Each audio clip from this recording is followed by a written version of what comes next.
नमस्कार सुदर्शन न्यूज में आपका स्वागत है। मैं हूं मुकेश कुमार और आप देख रहे हैं जवाब तो चाहिए। जवाब तो चाहिए में आज हम बात करेंगे नीदरलैंड के इस्लाम विरोधी नेता गीट वाइल्डर्स के जीत की।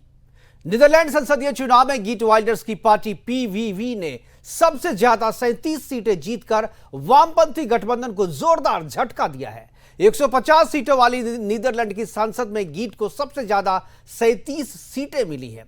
इस जीत से नीदरलैंड की राजनीति में उन्हें हीरो का दर्जा दिया जा रहा है। गीट की जीत इसलिए भी चर्चा का विषय है क्योंकि इनकी पहचान एक मुस्लिम विरोधी वैश्विक नेता के रूप में स्थापित हो चुकी है।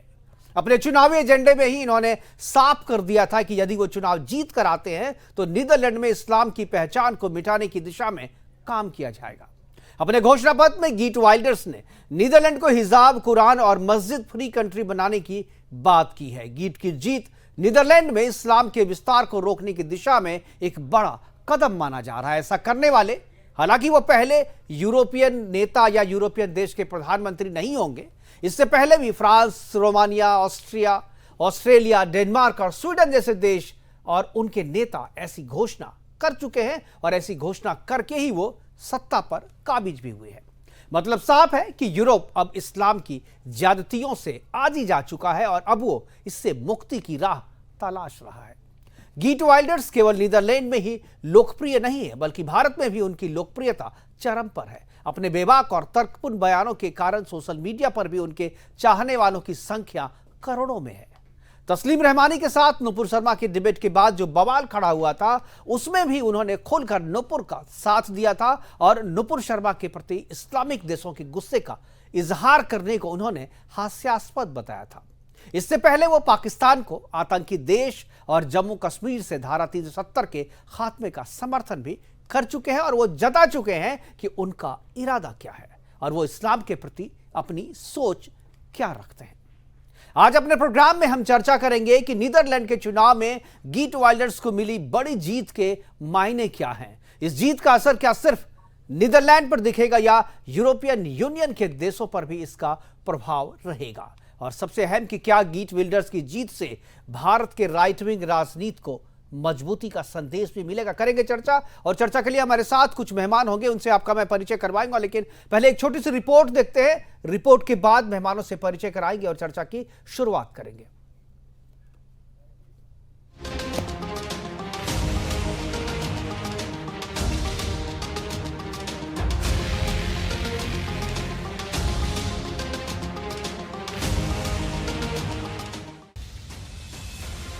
अंतरराष्ट्रीय सियासी गलियारे में बड़ा नाम गीट वाइल्डर्स। सिर्फ एक राजनेता बोले या फिर इस्लाम विरोधी राजनेता, फिलहाल इस्लाम विरोधी नीदरलैंड के भावी प्रधानमंत्री कहना उचित होगा। ऐसा इसलिए क्योंकि डच में हुए चुनाव की एग्जिट पोल के नतीजे आने के बाद यह लगभग तय हो गया है कि गीट वाइल्डर्स ही नीदरलैंड के प्रधानमंत्री होंगे।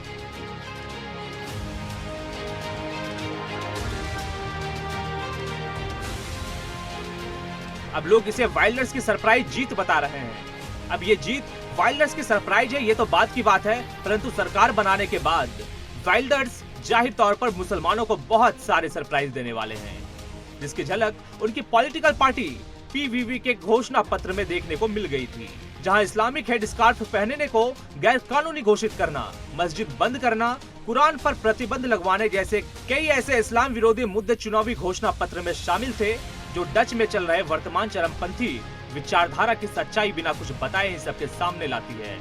जरा वाइल्डर्स का ये बयान सुनिए। With Islam, yes, I do have a problem with Islam. I think it's a fascist ideology.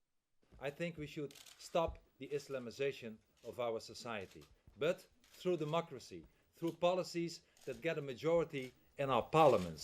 I believe Islam is a violent and dangerous religion and even a retarded culture. But I have nothing against Muslims. So indeed, I want a full stop of immigration from Muslim countries to the Netherlands. I believe it should be implemented in the whole of Europe.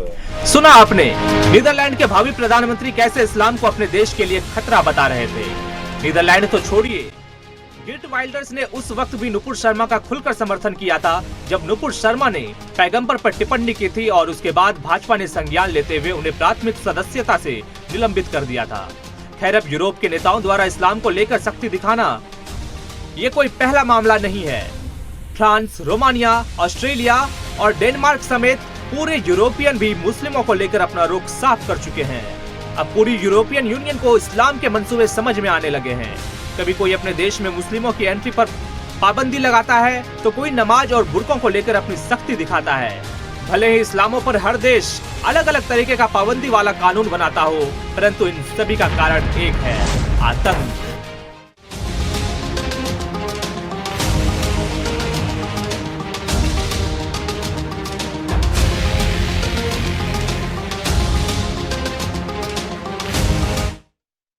तो git Wilders का Netherlands के प्रधानमंत्री के रूप में चुना जाना या सबसे बड़े पार्टी के नेता के रूप में उभरना एक संदेश देता है कि ईयू की राजनीति बदल रही है, यूरोपियन यूनियन की राजनीति बदल रही है और सभी यूरोपियन यूनियन के जो कंट्री हैं उसकी फिलहाल समस्या एक ही है। करेंगे चर्चा को आगे बढ़ाने के लिए हमारे साथ कुछ मेहमान जुड़ गए, उनसे आपका मैं परिचय करवा दूं। बीएस निगम साहब हमारे साथ हैं, डिप्लोमेट हैं, पूर्व राजनयिक हैं। अधिवक्ता असगर खान साहब मुस्लिम स्कॉलर के तौर पे हमारे साथ हैं। धर्मगुरु हमारे साथ स्वामी चक्रपाणी जी हैं और इसके अलावा हमारे ग्रुप कैप्टन यूके देवनाथ जी हमारे साथ डिफेंस एक्सपर्ट के तौर पे है। सभी मेहमानों का स्वागत है और चर्चा की शुरुआत में बीएस निगम साहब से करना चाहूंगा। हालांकि निगम साहब आप जुड़ तो गए हैं, आपकी आवाज़ भी आ रही है, आप दिख भी रहे, लेकिन थोड़ा सा अंधेरा लग रहा है आपके चेहरे पे। अगर आप लाइट जला लेते तो और भी बेहतर बात होती है आपसे। हालांकि लोग पहचानते हैं आपकी आवाज़ से भी आपको। बिल्कुल, हाँ जी, अब बिल्कुल सही हो गया। निगम साहब, ये जो गीट विल्डर्स की जो बात आ रही है, नीदरलैंड के प्रधानमंत्री बनने को जा रहे हैं वो, और सबसे बड़ी बात है उन्होंने जो घोषणा पत्र अपना दिया था, जिस तरीके से उन्होंने अपनी बातें रखी थी और उसके बाद सबसे ज्यादा सीटों के साथ वो चुन करके आ गए हैं। मैं जानना चाहता हूं कि इसका मतलब आप क्या समझते हैं, इसके मायने आप क्या निकालते हैं निगम साहब? स्तर पर जी, वैश्विक स्तर पर जिस प्रकार इस्लाम एक आतंकवादी एक संगठन कहीं ऑर्गेनाइज निगम साहब आपकी आवाज़, निगम साहब की आवाज़ हमारे साथ तक नहीं पहुंच रही है। निगम साहब आपकी आवाज़ हम तक नहीं पहुंच रही है। एक बार मैं पीसीआर से कहूंगा कि एक बार आवाज़ ऑडियो एक बार से ठीक करें, तब तक मैं देवनाथ जी के पास जाऊंगा। देवनाथ जी, क्या लगता है आपको? सेम सवाल आपसे भी है। इस जीत के मायने, गीट वाइल्डर्स के जो मतलब है जीतने के, वो आप क्या समझते हैं? क्यों उनको इतनी बड़ी जीत, सबसे बड़ी पार्टी के, हालांकि सिंगल पार्टी है वो सबसे बड़ी, लेकिन सरकार वो अकेले नहीं बना सकते और भी पार्टियों का सहयोग चाहिए उसको, लेकिन सबसे बड़ी पार्टी के रूप में वो निकल करके आए हैं। आप क्या मायने निकालते हैं इसके? देवनाथ जी।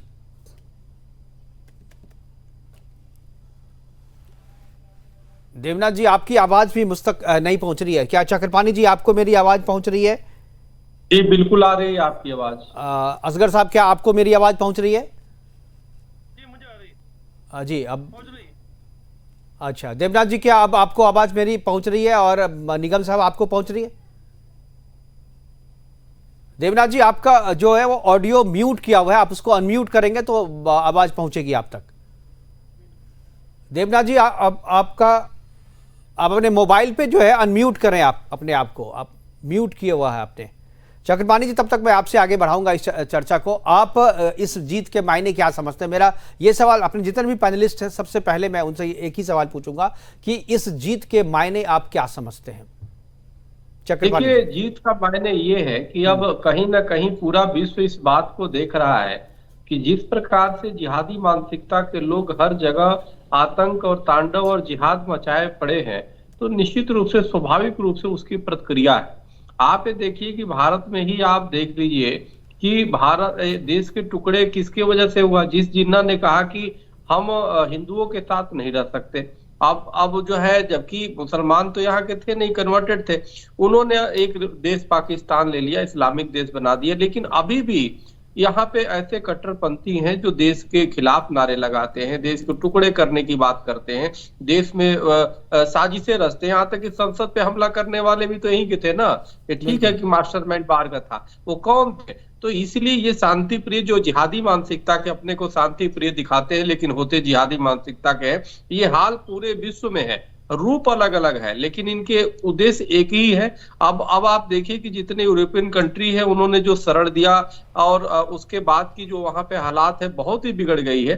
तो अब स्पष्ट रूप से लोग सामने आ रहे हैं और आना भी पड़ेगा। और इसी का परिणाम अब देखिए फिलिस्तीन और इजराइल का जो चल रहा है वही है। उससे भी लोगों ने सबक लिया कि किस प्रकार से हमास ने, एक आतंकी संगठन है, उसको पूरी फिलिस्तीन समर्थन दे रहा था। उसमें कई ऐसे लोग देश इस्लामी कट्टरपंथी समर्थन दे रहे थे और सोए हुए लोगों पे उन्होंने 5000 से ऊपर बम बारूद किया। तो मेरे कहने का मतलब है पूरे विश्व में जो अशांति का कारण है कहीं ना कहीं जिहादी मानसिकता है और उस जिहाद के खिलाफ हर नागरिक का, हर मानवतावादी व्यक्ति का, यहाँ तक कि इस्लाम में भी कई ऐसे लोग हैं जो उसके खिलाफ आवाज उठा रहे हैं। हम तो चाहते हैं हर व्यक्ति को आवाज उठाना चाहिए और सत्ता पक्ष को तो खासतौर से, जो राजनीति जो है एक सेवा का माध्यम है, तो राजनीति में तो बहुत स्पष्ट रूप से एजेंडा लेकर के आना चाहिए और 0% टॉलरेंट के पे काम 0% टॉलरेंस अगेंस्ट टेररिज्म है। बिल्कुल बिल्कुल। निगम साहब, क्या आवाज मिल रही है आपको? आवाज आ रही है आपकी? जी निगम साहब, मेरा जो सवाल था आप जवाब दे रहे थे, बीच में ही ऑडियो खराब हो गया था, प्लीज अपनी बात पूरी करें। हाँ, मैं ये कह रहा था कि जो अभी चक्रपाणी साहब ने कहा है जी। कि जो आतंकवाद बढ़ रहा है पूरी दुनिया में, इस जीत के बहुत सारे एक अलग मायने भी हैं। पहला मायना तो ये है कि पूरे यूरोपियन कंट्रीज को ये मैसेज गया है कि अब आप सावधान हो जाइए, अब परिवर्तन की लहर शुरू हो चुकी है। मुझे ये मैंडेट, मान लीजिए आंशिक ही सही, लेकिन मिल चुका है कि इस्लाम के विरोध में जो एक माहौल बन रहा है, मैं उसका एक अग्रिम एक वो हूँ सैनिक। जी। दूसरी बात यह है कि उन्होंने बड़ा स्पष्ट कहा कि मैं मुसलमानों के खिलाफ नहीं हूँ। इससे भी एक संदेश जाता है कि मुसलमान मुझे दूसरे ढंग से ना देखें। मैं उस आतंकवादी इस्लाम के खिलाफ हूँ जो इस नाते दूसरे देशों में आता है और जिहाद फैलाता है। एक और इसका अर्थ है, जैसे आपको याद होगा ब्रिटेन बाहर हुआ था ईयू से जी, ब्रेक्जिट, इसी प्रकार से उन्होंने नीदरलैंड को भी बाहर करने के लिए अपना एक एजेंडा रखा हुआ है। वो इसके बड़े समर्थक हैं कि वो ईयू से बाहर आए। इसके अलावा जो फोकस रहने वाला है इस वक्त, वो दुनिया भर में जो इस्लामिक कंट्रीज इकट्ठे हुए हैं उनको भी एक मैसेज जाएगा कि अब हमें अपनी एक इस्लाम और मुसलमान के बीच में एक फर्क करना पड़ेगा कि जो जिहादी हैं हमें उनकी आलोचना करनी पड़ेगी, भर्त्सना करनी पड़ेगी और उन पर कहीं ना कहीं अंकुश लगाना पड़ेगा, क्योंकि ये ट्रेंड रुकने वाला अब नहीं है। बिल्कुल, अब ट्रेंड ये रुकने वाला नहीं है और लोग, खासतौर पे यूरोप जो है, यूरोप इस्लाम से, या कहें जो कट्टरपंथी इस्लाम से सफर कर रहा है और वो चाहता है इससे मुक्ति हो। और इससे मुक्ति का एकमात्र जो कारण, एकमात्र जो रास्ता उन्हें दिखता है वो ये है। हालांकि जो नीदरलैंड ने कहा है कि इमिग्रेशन जो है, अब इमिग्रेशन को बदलेंगे, आने नहीं देंगे और अपने यहाँ जो मुसलमान हैं उनके खिलाफ जो है वो ग्रीट जो है वायलेंस वो दिखते नहीं है। हालांकि उनका बयान यह है कि हाँ मुझे प्रॉब्लम है इस्लाम से, उन्हें प्रॉब्लम है, लेकिन किस तरीके के इस्लाम से प्रॉब्लम है उन्होंने अभी तक इस बात को ये नहीं किया। लोग अपने अपने तरीके से इसके मायने निकाल रहे हैं। हमारे साथ असगर खान साहब है, मैं एक बार असगर साहब के पास जाना चाहूँगा। असगर साहब, आपके लिए क्या मायने हैं इस जीत के, और जो ग्रीट वाइल्डर्स ने जो कहा है उसे आप किस तरीके से लेते हैं? क्या आपको लगता है कि सही में इस्लाम के कारण यूरोप जो है वो अशांत है?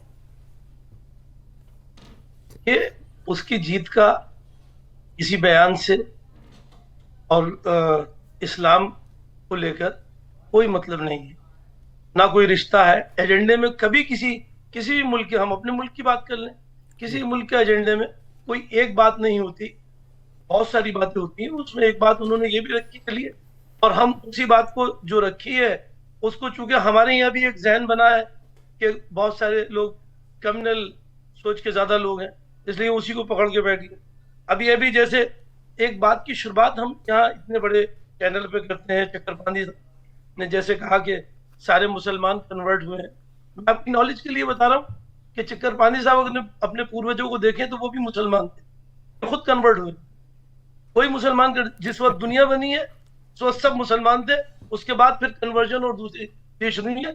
ये हमारा मजहब कहता है, लेकिन हमारा मजहब साथ साथ ये भी कहता है, इस्लाम, किसी मजहब की बुराई ना करें, सब मजहब की इज्जत करें, सब लोगों की इज्जत करें, खूनजनी और तमाम चीजों के खिलाफ अपनी आवाज बुलंद करें।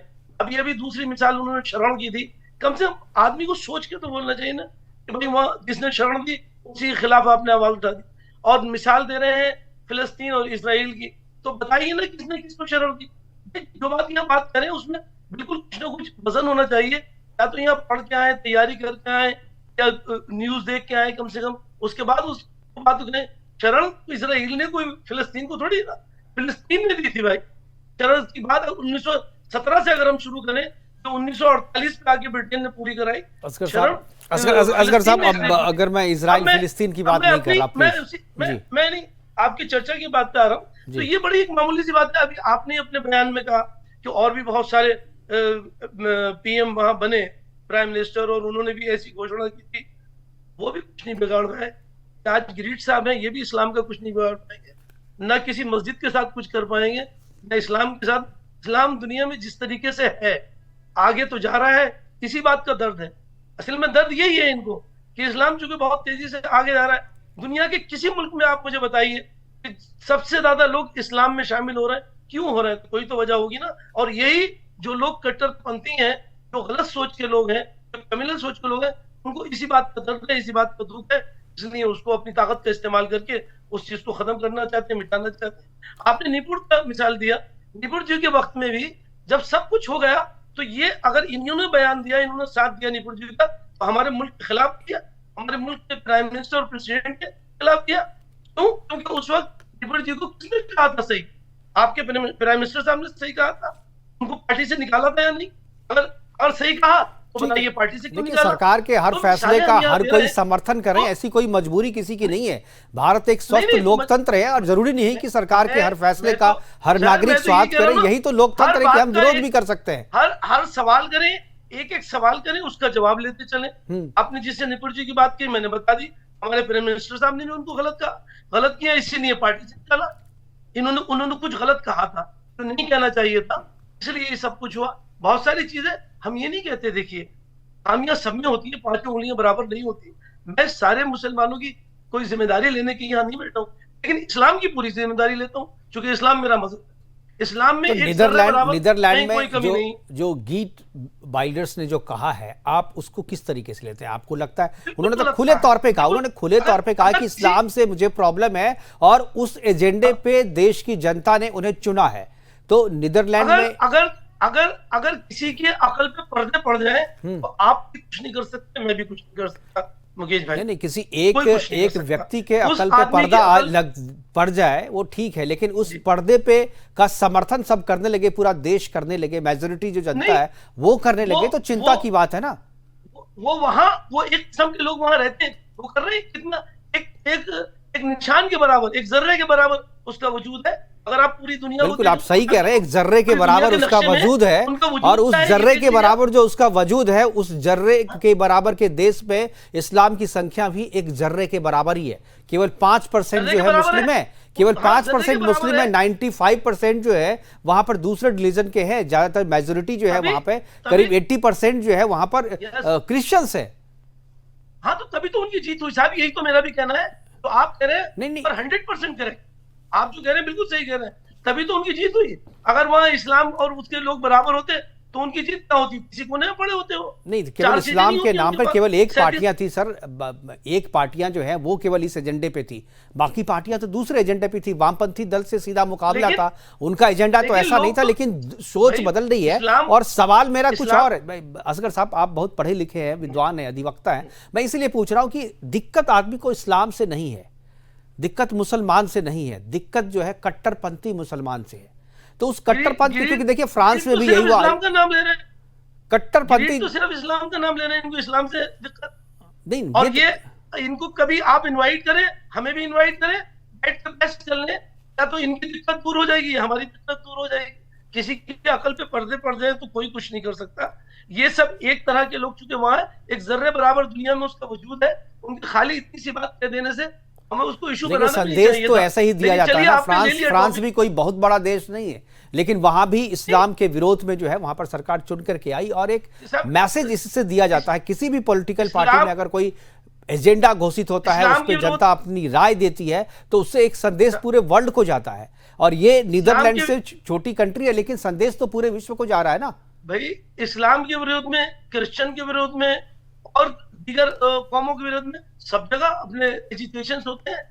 कहीं अच्छाई करते हैं, कहीं बुराई करते हैं, वो उनकी अपनी सोच है। लेकिन ये हमारा दावा है, वो कुछ भी नहीं कर सकते। हम बिल्कुल खुली आवाज में, चीना तान की अपनी आवाज की बुलंदी से कहते हैं, ये शख्स इस्लाम का कोई जर्रा बराबर कुछ नहीं बिगाड़ सकता, ना इसका कोई वजूद लेकिन है, आप इस ना बात कुछ की कर चिंता सकता नहीं है। करते कि आखिर क्यों सारे सवाल इस्लाम पे ही उठते हैं? सब कोई, हर एक देश में प्रश्न चिन्ह इस्लाम पे ही क्यों लगता है? ये आपके लिए चिंता का देखिए- विषय नहीं है? क्या आपको नहीं लगता है कि इमेज जो देखिए- है वो इमेज बनाने का टाइम है? ये जलेसी जब होती है जब कोई बहुत ऊपर जाता होता है तेजी से। आज इस्लाम एक का ग्राफ बहुत तेजी से ऊपर जा रहा है, इसलिए सबको इस बात में दिक्कत है। वरना किसी और को क्यों नहीं करते, और औरों के बारे में क्यों नहीं बात करते? क्योंकि जिस सिर्फ इस्लाम के बढ़ने का जो सारी रास्ता दुनिया आपने इसलिए- अख्तियार किया हुआ है ना, उस रास्ते से लोगों को सारी- दिक्कत है। बढ़ने का जो रास्ता आप लोगों ने इख्तियार किया हुआ, जिसे बड़े गर्व से आप कह रहे हैं कि इस्लाम बढ़ रहा है, इसलिए लोग जेलसी बिल्कुल बढ़ रहा है। है। जेलसी बिल्कुल उस उसकी बात को अच्छाई लेकर नहीं नहीं है। है, आप हर बढ़िए, इंसान लेकिन आप जिस पूरे- तरीके से बढ़ रहे हैं उससे लोगों को दिक्कत हो रही है। आप जबरदस्ती करते नहीं होना हैं, चाहिए। आप क्यों हो रही कन्वर्ट है? करते क्यों हो हैं, रही आप है? हिंसा करते हैं, इससे लोगों को दिक्कत है। आप मुझे एक कन्वर्टेड इंसान बताइए, एक कन्वर्टेड बताइए तो ये कह के मुझे जबरदस्ती बना दिया गया। तो मुझे तो ये आप ही कह के के बारे में आप मैंने कुरान पढ़ा था, हम्म। जो ये क्या, मैंने कुरान पढ़ा था और उसमें मैंने इतनी कमियां पाई, मैंने इस्लाम में आके ये बुराइयां देखी। बताएं कोई अगर हो तो। एक नहीं दर्जनों हैं। अपना आपको वक्त मैं तय दिखा भी, करें। मैं स्टूडियो में बिठा के तो नहीं रखा, क्योंकि मुझे पता नहीं था आप नहीं। ये सवाल पूछेंगे, वरना मैं दिखाया था। और आपके, मुझे लगता है कि आप अपने पीछे भी जाएंगे अगर, तो आपको भी लगेगा जी कि वो हमारे तो जो पूर्वज हैं वो भी कन्वर्ट ही हुए थे, क्योंकि आपको यहाँ के नहीं हुए थे। हम दुनिया नहीं, जब आप बनी, जबरदस्ती की आदम बात और अलग हव्वा है, आए थे। जबरदस्ती सर, की मैं बात बता रहा अलग हूँ है। हिस्ट्री। मैं आपको तारीख ठीक है, आपसे बता रहा हूँ। जी आदम मैं और लूंगा हव्वा सर, बहुत ज्यादा समय दुनिया में आपको मैं दे पहले दिया। थे। देवनाथ जी आवाज हाथ उठा, देवनाथ जी बहुत देर से बैठे हुए हैं। देवनाथ जी, क्या लगता है ये जो नीदरलैंड में जो हुआ है, गीट वाइल्डर्स ने जिस तरीके से जीत हासिल की है, क्या आपको लगता है कि एक संदेश विश्व कम्युनिटी को देने की कोशिश की, और क्या सही में जो संदेश देने की कोशिश है कि इस्लाम जो है खासतौर पर यूरोपियन कंट्री में शांति को चुनौती है? जी हाँ, मैं मुकेश जी ये बताना चाहता हूँ असगर जी को और मेरे बाकी दोस्तों को भी कि दुनिया में हम ऐसी दुनिया चाहते हैं जिसमें सब धर्म एक दूसरे का आदर और सम्मान करें।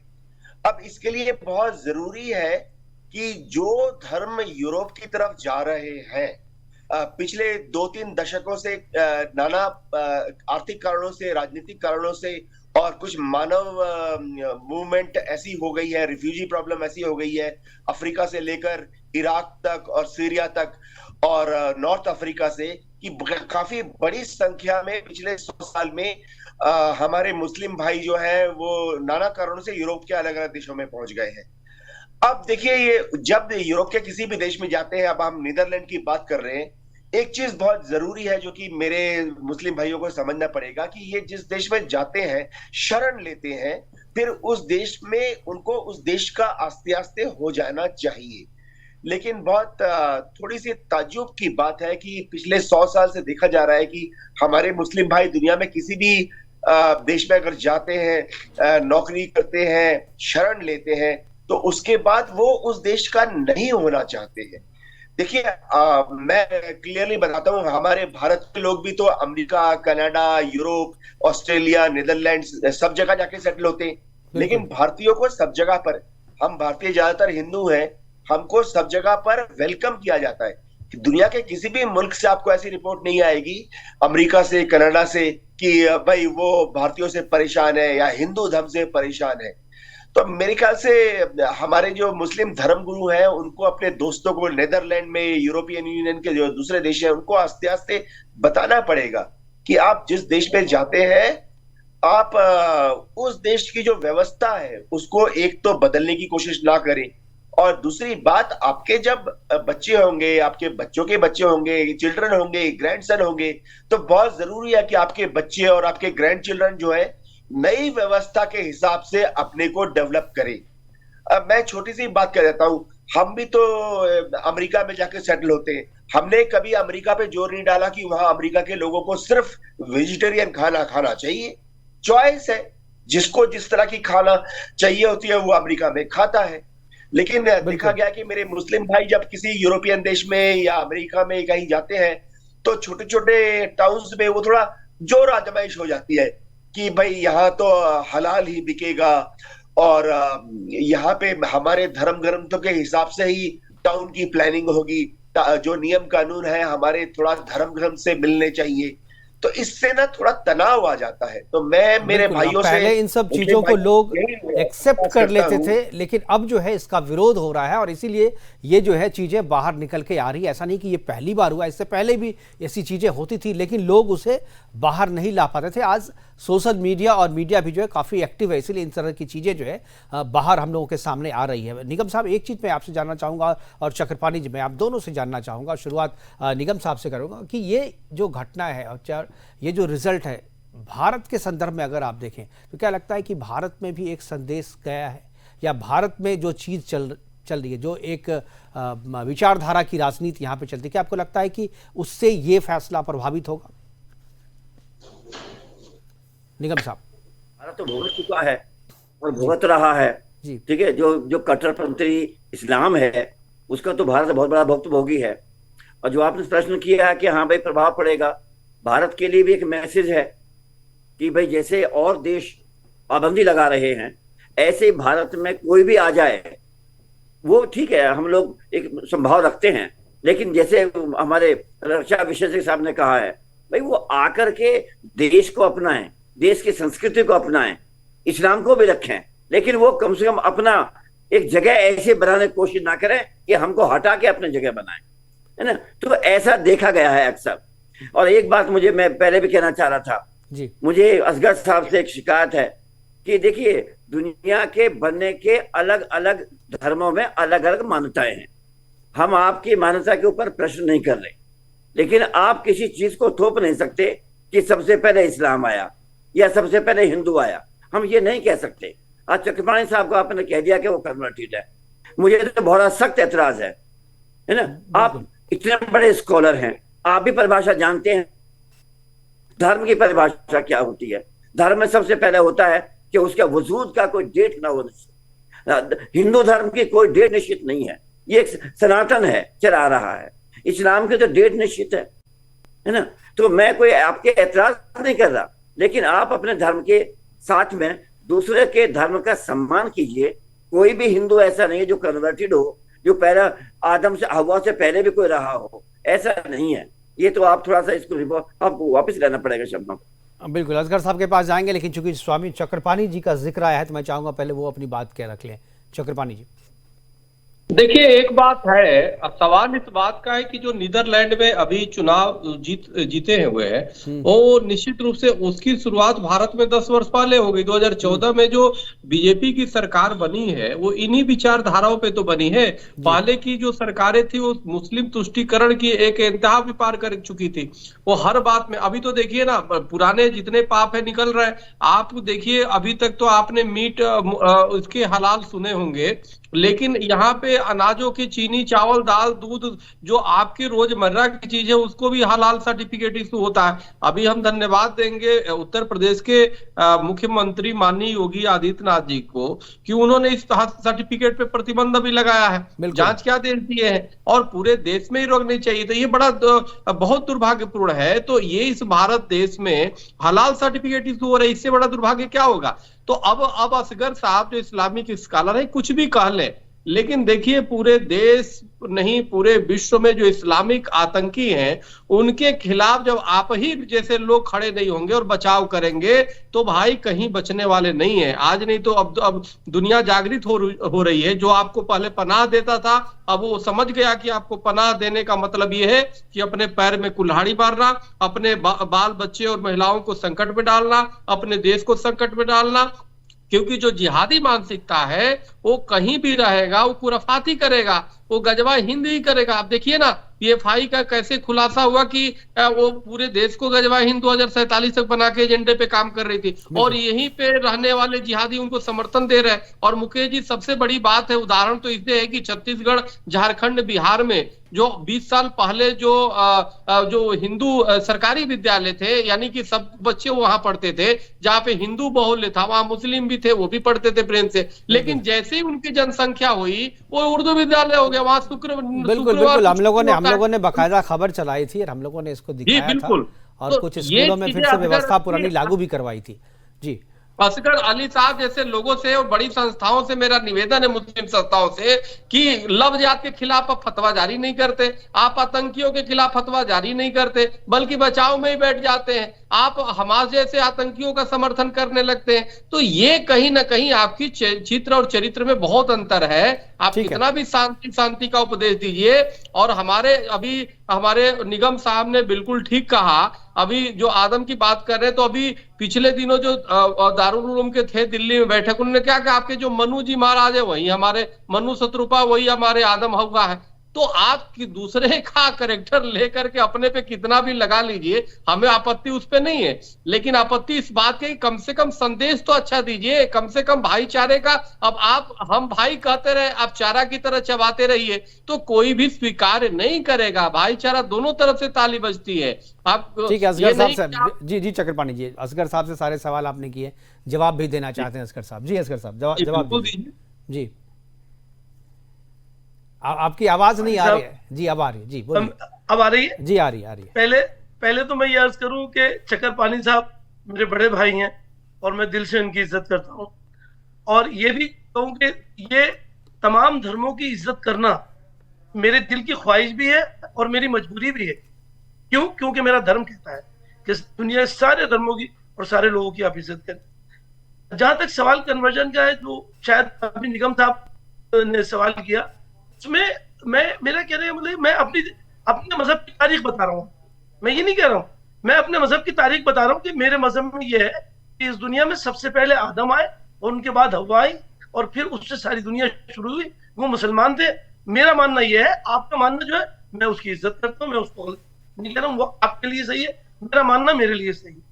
जहां तक पनाह का सवाल है, देखिए पनाह तो मुसलमानों को सिर्फ अल्लाह की पनाह चाहिए और किसी की पनाह नहीं चाहिए, और यही सब तारीख रही है। पूरी तारीख आप उठा के देख लिए, यही रहा है जो अब तक है।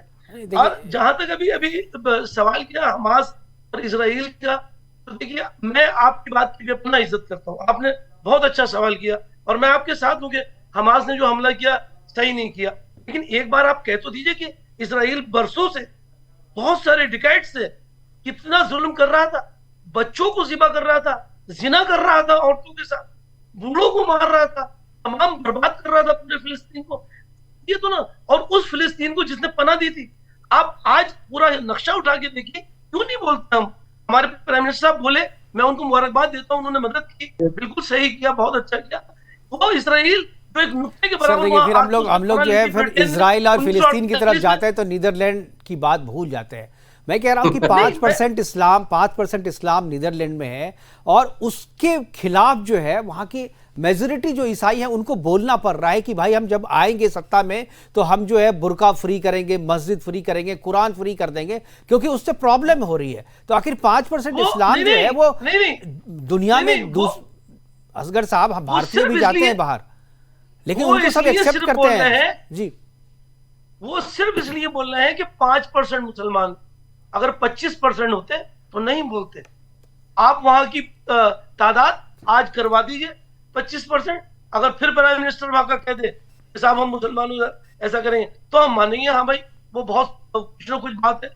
तो सिर्फ ये पॉलिटिकल एजेंडा है और कुछ नहीं, क्योंकि मुसलमानों लेकिन जनता ने तो उनके उस एजेंडे को साथ दिया ना सर। चिंता की बात तो ये है ना, उन्होंने जो भी पॉलिटिकल एजेंडा रखा, जनता ने वोट किया ना। जनता को भी कहीं ना कहीं लग रहा था कि इस तरीके की बातें चल रही है हमारे देश में।